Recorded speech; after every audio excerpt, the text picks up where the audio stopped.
Welcome to Monster Monday. So, digging up the Marrow. This is a film by director Adam Green, who is obviously famous for the Hatchet franchise. I have not seen Holliston, so if you're going to ask me in the comments, I have not yet watched that, but I will eventually. I know both seasons are on Shudder, so I'll get to that when I get to that.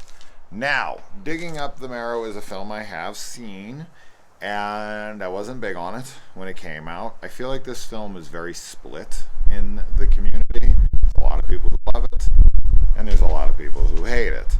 I don't hate it, but I was very much looking forward to this rewatch because I wanted to hopefully be on the side of loving it, because I do quite like Adam Green as a person and as, you know, a horror fan and whatnot. So I was like, all right, man, I found it at Zia Records for like $3.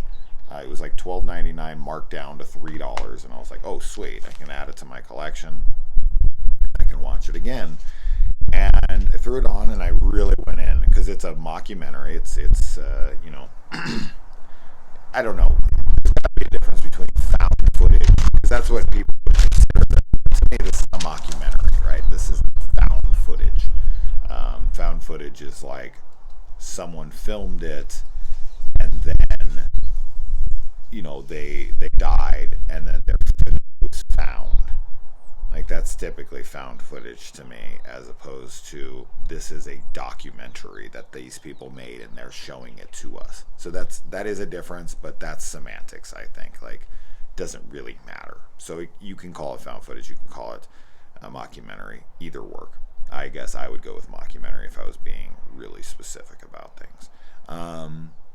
But the fact that this is kind of like Adam Green's Cat in the Brain, right?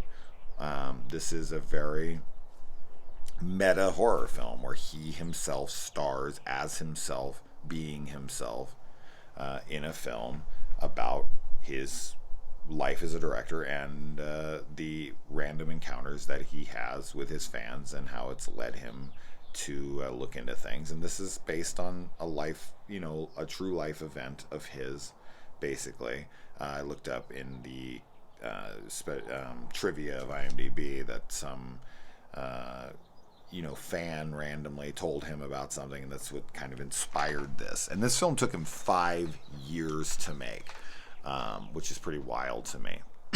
And so much so that when his wife is featured in this, when this movie was released, they were already divorced.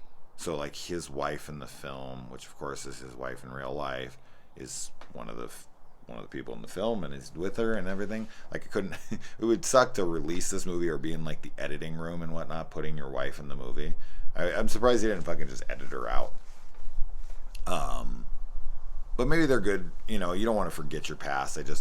You know how it is. Like, right after you guys broke up, I don't want to fucking release a movie where she's not my fucking wife. You know what I mean? That would be kind of tough, because this isn't a character. This is his actual life in the film, even though they are technically playing characters. But I think this is a very ambitious film. Like, I think it's very cool that he was to make a film about him. I mean, this is his new nightmare. This is his Cat in the Brain. This is his meta film where he actually is playing himself within the film, which I dig. And now he got together with artist Alex Pardee, however you say this guy's name, whose art I'm not super familiar with, but I will say one of the common threads that I have seen for people that love this movie are saying, oh, I love Alex's work, and I love this film.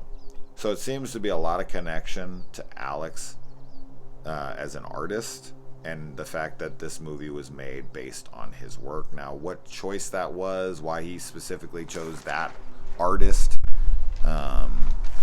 to do this with, I don't know. I don't know if that met his vision or if he just really liked his art. Like, I don't really know how that kind of came to fruition, but it did. And the artwork is very cool. Now, I think one of the things that maybe doesn't work for me is that it is based on very, like, kind of not, I guess not abstract art per se, but very, very imaginative artwork, where the film is basically it kind of reminds me of the later Basket Case films, like, The Progeny or something, like, where we have all of these insane looking freak monster characters that are supposed to be just deformed children, but they're not really deformed children. Like, they're exaggerated, cartoonish monsters, creatures. Like, these are not something. This is not a genetic anomaly. This is not radiation. This is not what happens to people. This isn't The Hills Have Eyes or Wrong Turn or something, where it's just like these people were born with deformities. No, this is like Nightbreed. And this film has a lot of similarities to Nightbreed. Like, while I was watching it, I was like, this is very Nightbreedish, and I definitely think he drew heavy inspiration from Nightbreed. But yeah, it's how outlandish the monsters are in the movie to me, because the plot of the film is Ray Wise's character, who they said they cast specifically in this to immediately nip in the bud that this is supposed to be real. They wanted the audience to know pretty much right out the gate that they're going to cast a very well-known actor to play the main character that they're talking to, so that people are like, oh, this is clearly an actor playing this character. This isn't they're not going to hire someone who is unknown, and then people will be like, are you trying to sell us on this, that this is real? Or which is so insane that he even has to do that. This is clearly not real. This is clearly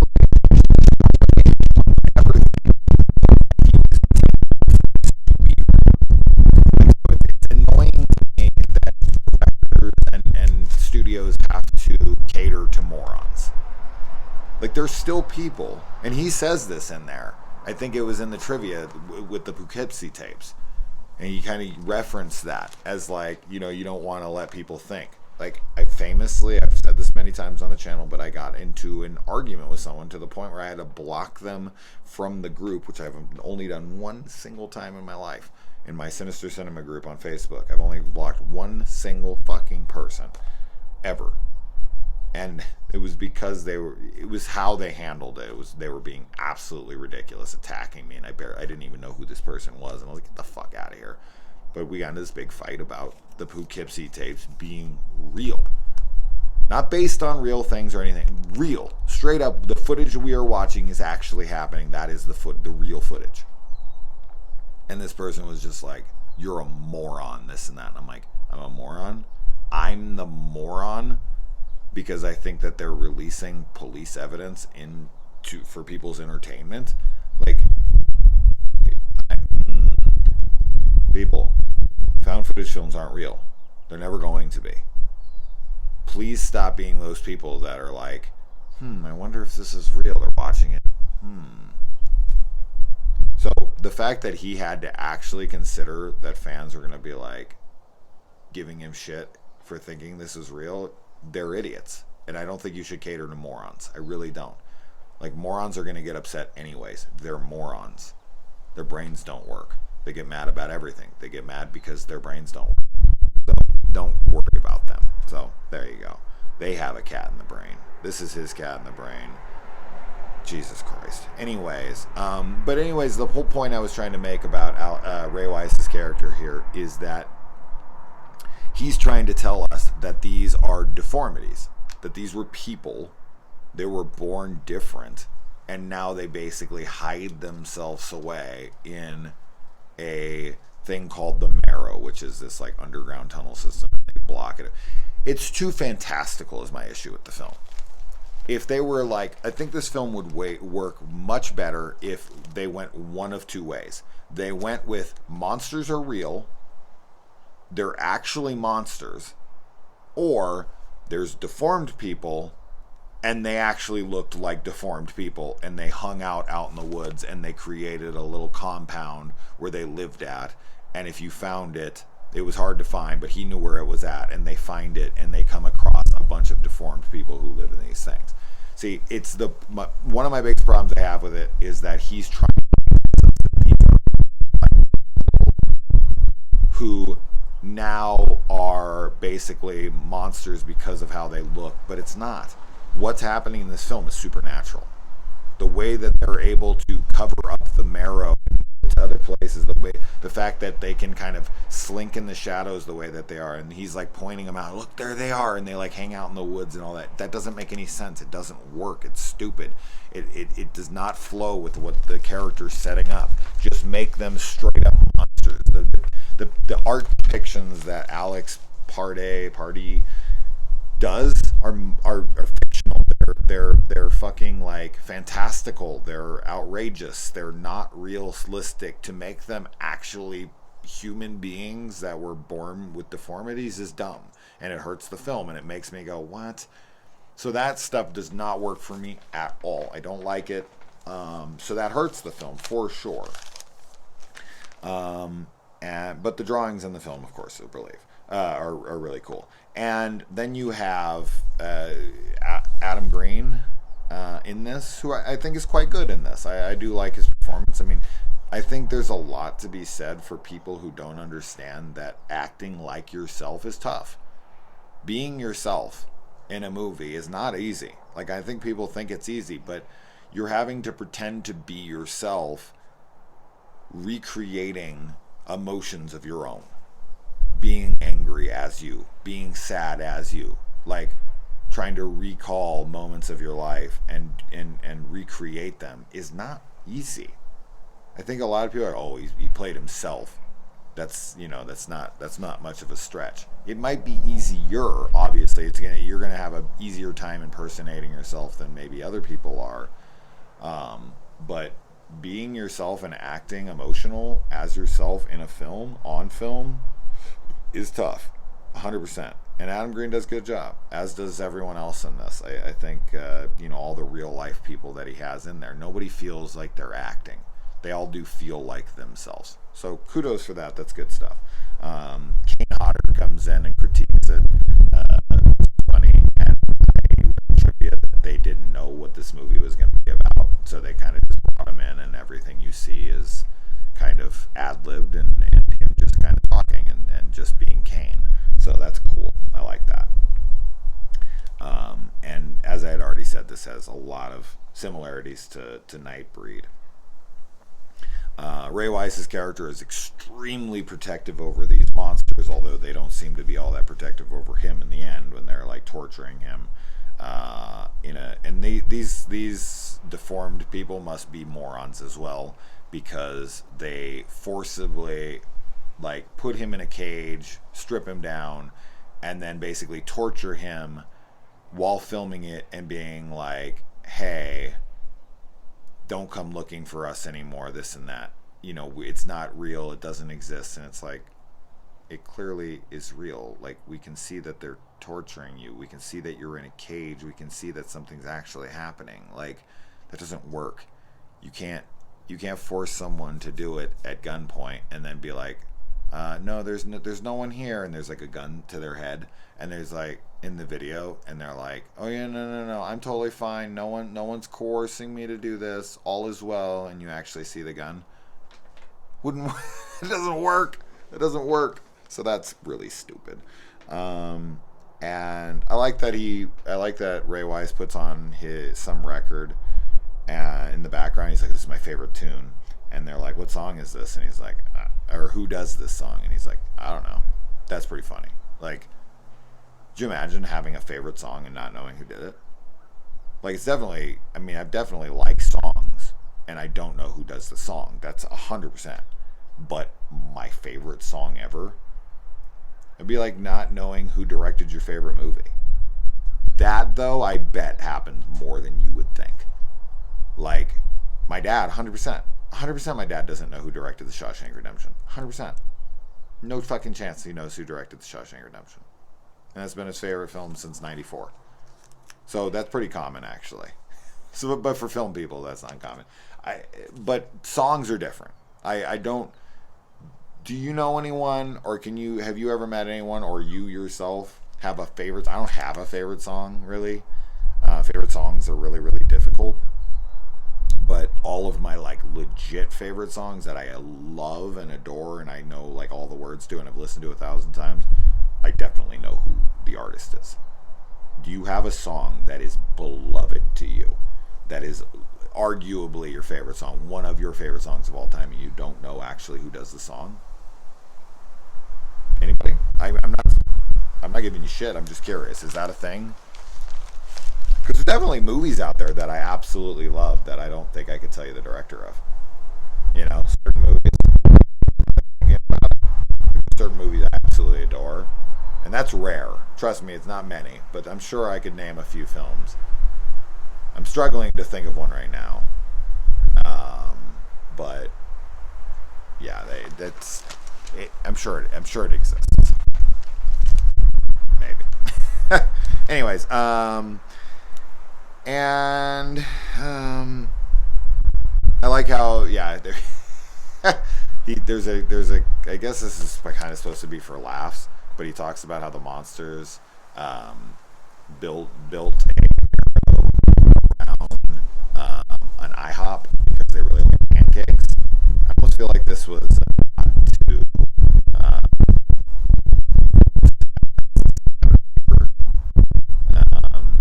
where, or not Ty West,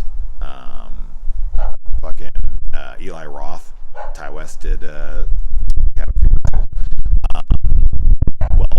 technically, he says he wants his name taken off of it because he had like nothing to do with Cabin Fever 2. That sucks. That would be so shitty to be a director and have like no say over your film. God, that would be frustrating. But yeah, Cabin Fever.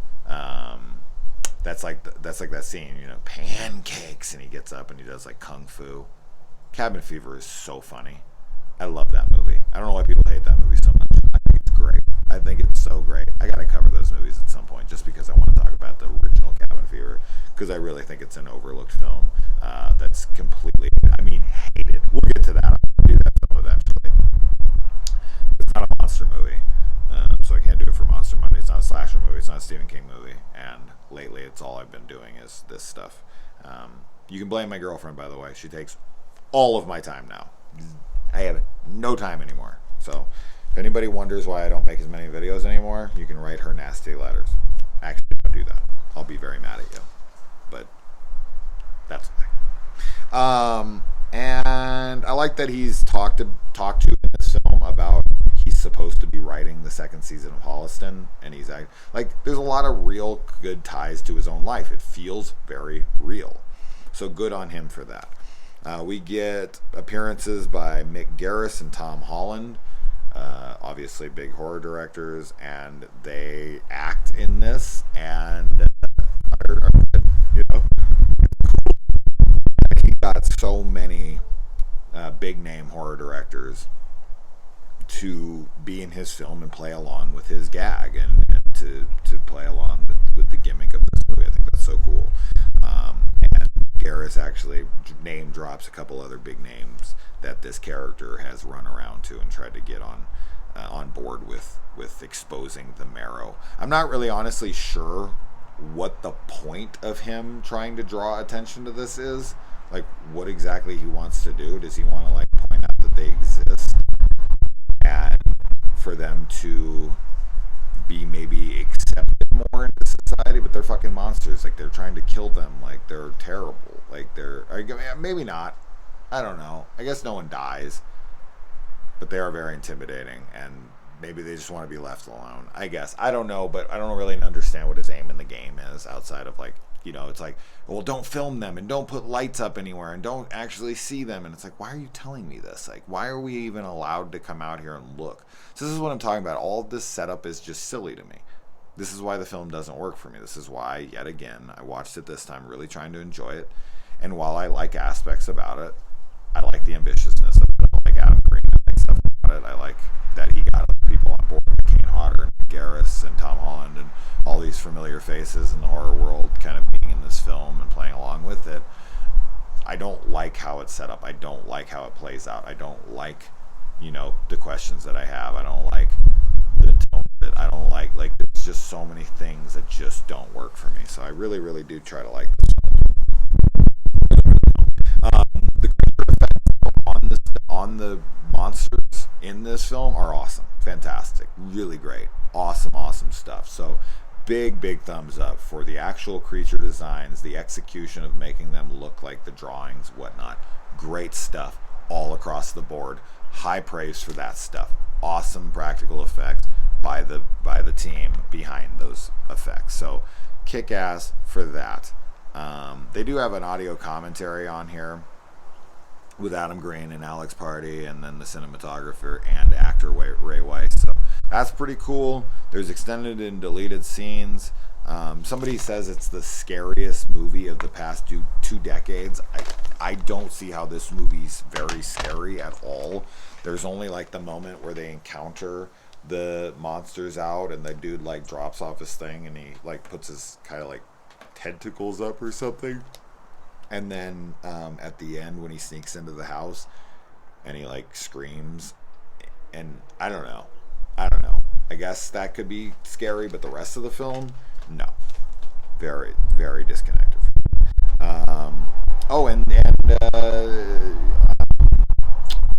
Ray Weiss' character is Decker, of course, which is the name of the doctor, the main killer, whatever, in Nightmare. So obviously, very, very influenced by,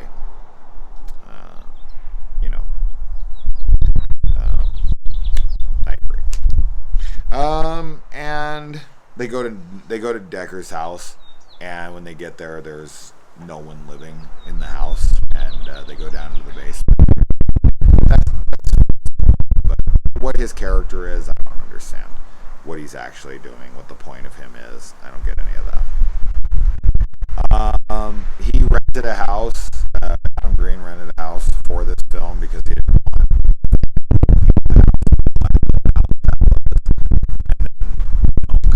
his house. So that made sense. His actual house, that'd be kind of crazy. But no, it is not his actual house, which makes sense. And yeah, so 5 years to make this film. Wow, that's incredible. That's dedication. It doesn't feel like it. It definitely feels like it was filmed all together at once. So put on him for that. It seems like maybe it was like, they shot it, but like putting it together in the production. I'm happy they were filming scenes in this one scene, and then another scene 5 years later, because none of it feels like that. But he looks exactly the same. Everybody does. So, I don't know. 5 years, it feels very disjointed. It feels like it was kind of thrown together. It doesn't feel fully realized. It feels broken. It feels like it was edited together. It doesn't work for me. I'm not a big fan of it. But I did try to rewatch it. I tried to give it another chance. Just yet again, didn't sell it. Maybe a commentary and whatnot would make me appreciate the film more. Deleted scenes, the making of, all that stuff would be cool, and I definitely should have checked out or would check out stuff like that. But as of right now, just as a film on its own merits, not a fan. It's whatever to me. The creature effects are cool. Adam Green's good in it. It's a cool idea. Just didn't work for me. What do you guys think? Let me know. Adios.